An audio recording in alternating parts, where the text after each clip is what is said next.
नमस्ते।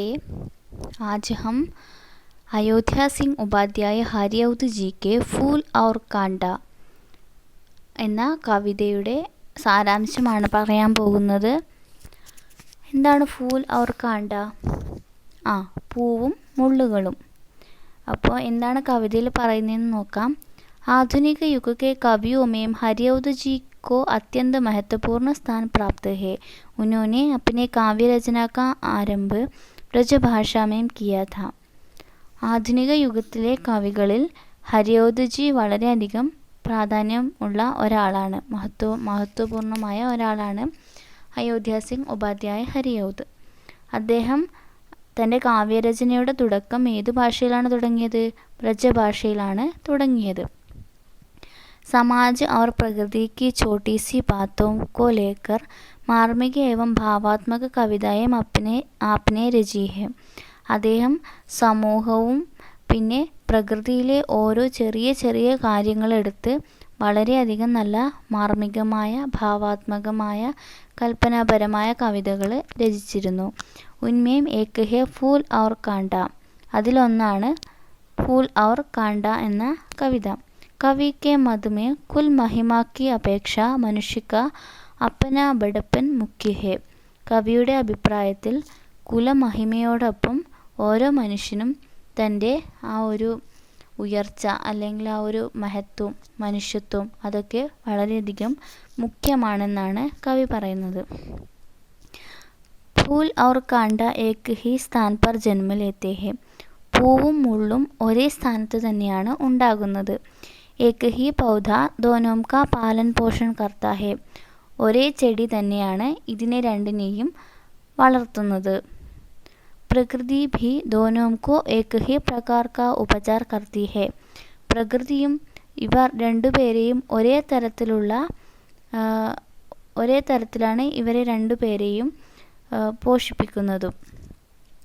രാത് കോ ചാന്ദ് ഏക് he C Chandini दोनों पर डालता है. രാത്രിയിലെ ചന്ദ്രൻ ഒരേ നിലാവ് തന്നെയാണ് രണ്ടു പേരിലും പ്രകാശിപ്പിക്കുന്നത്. ചാന്ദിനി ഭി സമഭാവ് സേ ദോനോം കി സേവ കർത്തി ഹെ. നിലാവും സമഭാവത്തോടെ തുല്യതയോടെയാണ് രണ്ടു പേരെയും സേവിക്കുന്നത്. ദോനോം സമഭാവ് സേ പ്രകൃതി കി സേവ ശുശ്രൂഷ പാത്തേ ഹെ. രണ്ടുപേരും സമഭാവത്തോടെ അല്ലെങ്കിൽ തുല്യതയോടെയാണ് പ്രകൃതിയിലെ ഓരോ സേവനങ്ങളും ഓരോ ശുശ്രൂഷകളും അനുഭവിക്കുന്നത്. ഫൂൽ ഔർ കാണ്ടേ പർ ബാദൽ ഏക് സാ പാനി ബർസ്താ ഹെ. പൂവിലും മുള്ളിലും മേഘം ഒരേ തരത്തിലുള്ള മഴയാണ് വർഷിക്കുന്നത്. ഏക് ഹി സി ഹവാ ദോനോം പർ ബഹത്തി ഹെ. ഒരേ കാറ്റ് തന്നെയാണ് രണ്ടിലും വീശുന്നത്. ലേക്കിൻ ഹമേഷ ഇൻ ദോനോം കാ സ്വഭാവ ഭിന്ന ഹോത്താ ഹെ. പക്ഷേ എല്ലായ്പ്പോഴും ഈ രണ്ടു പേരുടെയും സ്വഭാവം എന്താണ്? വ്യത്യസ്തമായിരിക്കുന്നു. ഏക് ദുനിയാ കോ ഖുഷി ദേത്താ ഹെ. ഒന്ന് ലോകത്തിന് സന്തോഷം നൽകുന്നു. തോ ദൂസര കഷ്ട് ഹി കഷ്ട് ദേത്താ ഹെ. ഒന്ന് ലോകത്തിന് സന്തോഷം നൽകുന്നുവെങ്കിൽ രണ്ടാമത്തേത് വളരെയധികം കഷ്ടം അല്ലെങ്കിൽ വേദന തന്നെയാണ് നൽകുന്നത്. മഹിമാക്ക ഇൻ പർ കോയി അസർ നഹി ഹോത്ത. മഹിമയ്ക്ക് ഇതിൽ യാതൊരുവിധ പ്രഭാവവുമില്ല. യഹാം കവി ഫൂൽ ഔർ കാണ്ടേ കോ വ്യത്യസ്ത സ്വഭാവ കെ ബാരെ മേ കഹത്തെ ഹെ. ഇവിടെ കവി പൂവിൻ്റെയും മുള്ളിൻ്റെയും വ്യത്യസ്തമായ സ്വഭാവത്തിനെ കുറിച്ചാണ് സംസാരിക്കുന്നത്. കാണ്ട ദൂസരെ കി ഉംഗലിയോം പർ ചോട്ട് ലഗാത്ത ഹെ. മുള്ള് മറ്റുള്ളവരുടെ കൈവിരലുകളിൽ മുറിവുണ്ടാക്കുന്നു.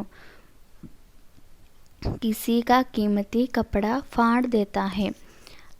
വളരെയധികം വിലപിടിപ്പുള്ള വസ്ത്രങ്ങൾ കീറിക്കളയുന്നു. ഔർ ലോഗോം കോ കഷ്ട ദേത്താ ഹെ. ആളുകൾക്ക് വേദന നൽകുന്നു. തിത്തലിയോം കാ പങ്ക് കാട്ട്താ ഹെ ഔർ ഭ്രമരോം കാ ശ്യാമതൻ ഛേദ് ദേത്താ ഹെ. പൂമ്പാറ്റകളുടെ ചിറകുകൾ മുറിച്ചു കളയുന്നു. അവർ വണ്ടുകളുടെ കറുത്ത ശരീരം തന്നെ മുറിച്ചു കളയുന്നു. യഹി കാണ്ടേ കാ സ്വഭാവ് ഹെ. ഇത് മുള്ളിൻ്റെ സ്വഭാവമാണ്. യഹാം കവി കാണ്ടേ കെ നിഷ്ഠുർ സ്വഭാവ് കെ ബാരെ മേ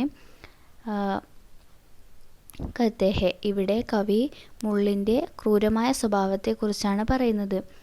फूल तितलियों को अपनी ओर आकर्षित करता है, वह उसे अपने गोदी में लेकर अपना मधुर रस पिलाता है. പൂക്കൾ എന്താണ്? പൂമ്പാറ്റകളെ തന്നിലേക്ക് ആകർഷിച്ചു വരുത്തുന്നു. കൂടാതെ തൻ്റെ മടിയിലിരുത്തി അവരെ മധുരമുള്ള തേൻ കുടിപ്പിക്കുന്നു. फूल अपने सौरभ और निराले रंग से सबको अपनी ओर खींच लेता है. പൂക്കൾ തൻ്റെ സുഗന്ധത്തിലൂടെയും തൻ്റെ വിചിത്രമായ കളറുകളിലൂടെയും എല്ലാവരെയും തന്നിലേക്ക് വലിച്ചെടുപ്പിക്കുന്നു. യഹി ഭൂൽ കാ സ്വഭാവ് ഹെ, ഇത് പൂക്കളുടെ സ്വഭാവമാണ്. യഹാം ഭൂൽ കെ സ്വഭാവ് കി ഖൂബിയോം പർ പ്രകാശ് ഡാൽത്തെ ഹെ, ഇവിടെ പൂവിൻ്റെ സ്വഭാവത്തിൻ്റെ നല്ല വശങ്ങളെക്കുറിച്ചാണ് കവി പറയുന്നത്. യഹാം കവി കുൽ മഹിമ കെ നാം പർ ഛൂട്ടെ ഗർവ് കർനെ വാലോം കാ നിന്ദ കർ രഹേ ഹെ, ഇവിടെ കവി എന്താണ് ചെയ്യുന്നത്? കുലമഹിമയുടെ പേരിൽ പൊള്ളയായ അഹങ്കാരം കാണിച്ച് നടക്കുന്ന ആൾക്കാരെ നിന്ദിക്കുകയാണ് ചെയ്യുന്നത്, അവരെ അപഹസിക്കുകയാണ് ചെയ്യുന്നത്. ഉൻകെ മധുമേ കുൽ മഹിമ മനുഷ്യ കെ സ്വഭാവ പർ കോയി അസർ നഹീ ഡാൽ സക്തി, അദ്ദേഹത്തിൻ്റെ അഭിപ്രായത്തിൽ കുലമഹിമയ്ക്ക് മനുഷ്യൻ്റെ സ്വഭാവത്തിൽ യാതൊരുവിധ പ്രഭാവവും ചെലുത്താൻ സാധിക്കുന്നില്ല. വ്യക്തിഗത महिमा जो मनुष्य अपने व्यवहार से प्राप्त करता है वह कुल महिमा से अधिक ശ്രേഷ്ഠ है. അതായത് വൈയക്തികമായ ആ ഒരു മഹിമ അല്ലെങ്കിൽ വ്യക്തിപരമായ നല്ലൊരു സ്വഭാവം ഏതൊരു മനുഷ്യനാണോ തൻ്റെ ജീവിത രീതികളിൽ അല്ലെങ്കിൽ തൻ്റെ സ്വഭാവത്തിൽ കാണിക്കുന്നത് അല്ലെങ്കിൽ പ്രാപ്തമാക്കുന്നത്, അത് ആ മനുഷ്യൻ കുലമഹിമാസെ അധിക് ശ്രേഷ്ഠ ഹെ, ആ ഒരു സ്വഭാവം എന്നതാണ് കുലമഹിമയേക്കാൾ ശ്രേഷ്ഠമായത്. ഏക് തോ സബ്കി ആംഖോ മേ ബുരാ ലഗ്താ ഹെ, എല്ലാവരുടെയും കണ്ണുകളിൽ മോശമായി കാണപ്പെടുന്നു. പർ ദൂസര സബ്കോ ഖുഷി ദേത്തെ ഹുയെ ദേവോം കെ സിർ പർ ഭൂഷിത് രഹ്താ ഹെ, അതായത് മുള്ളുകൾ എന്നത് എല്ലാവരുടെയും കണ്ണുകളിൽ വളരെ മോശമായി തോന്നുകയും പൂവുകൾ എന്താണ് എല്ലാവർക്കും സന്തോഷം നൽകുകയും ദേവന്മാരുടെ തലയിൽ ആഭരണമായി ആണിയാനും പൂക്കൾ ഉപയോഗിക്കുന്നു.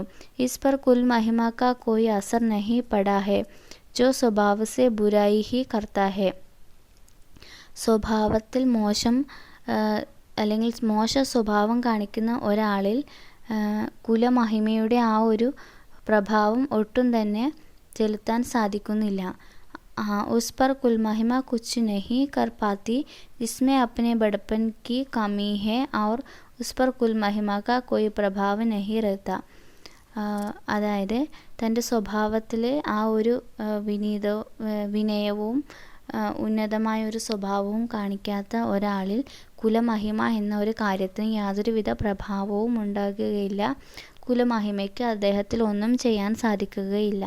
ഇസ്ലിയെ കുൽ മഹിമയ്ക്ക് നാം പർ ഛൂട്ടാ ഗർവ് കർണ മൂർഖത ഹെ, അതുകൊണ്ട് തന്നെ എന്താണ് കുലമഹിമയുടെ പേരിൽ പൊള്ളയായ അഹങ്കാരം കാണിച്ചു നടക്കുന്നത് വിഡ്ഢിത്തമാണെന്നാണ് കവി അയോധ്യ സിംഗ് ഉപാധ്യായ ഹരിയൗദ് ജി പറയുന്നത്.